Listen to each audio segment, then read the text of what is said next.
For those people that criticize Wes Anderson for making the same film over and over again, they are not going to like Moonrise Kingdom because it is possibly the most Wes Anderson-ish movie ever made. Moonrise Kingdom has all of the hallmarks of a Wes Anderson film. Precocious kids that want to be adults, adults that behave often like children, everything meticulously put into the frame so that every clothing item, every material good, every painting is artfully arranged to give you something about the character or the situation. It actually accomplishes everything that he's been building to make this wonderful movie where you're just so embedded in this world of beauty and construction and artificiality, you just acclimatize to that and push forward into the story. There's just something about that style of film that no other director does. The story itself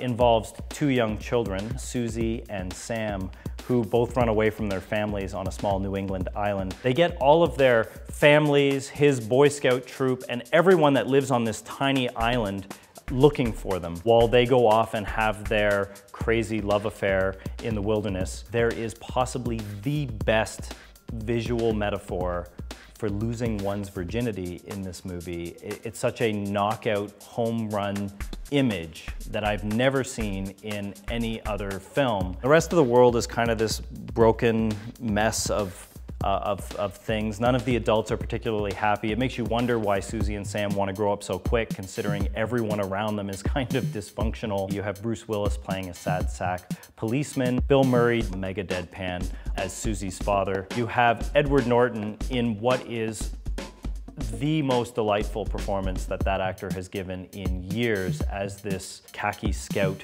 troop leader who is trying to impress his boss, played here in a small cameo by Harvey Keitel. All of the adults, all of the Hollywood A-list actors really just orbit these two kids and their story. And the fact that he makes you take so much pleasure in their private childhood moment, a very big moment, it's really what makes you want to stay in this world. You want to stay with Sam and Susie. You want them to find their thing together and say, screw it to the rest of the world. There is just a particular joy in that image. If you don't like Wes Anderson films, but you do want to see a story about l'amour fou or crazy love, you should check out a small French movie, well, small on this side of the pond, it was a huge hit in France, called Jeux d'Enfant. The atrocious Americanized title is Love Me If You Dare. Marion Cotillard, she stars in this with Guillaume Canet as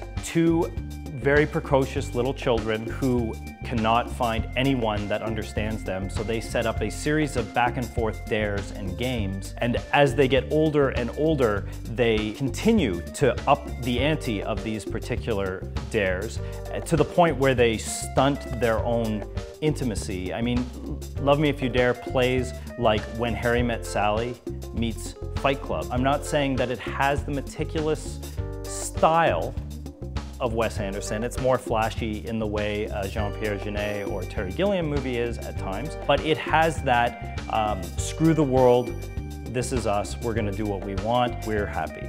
So if Wes Anderson isn't your thing and you wanna watch crazy kids in love, give Love Me If You Dare a try.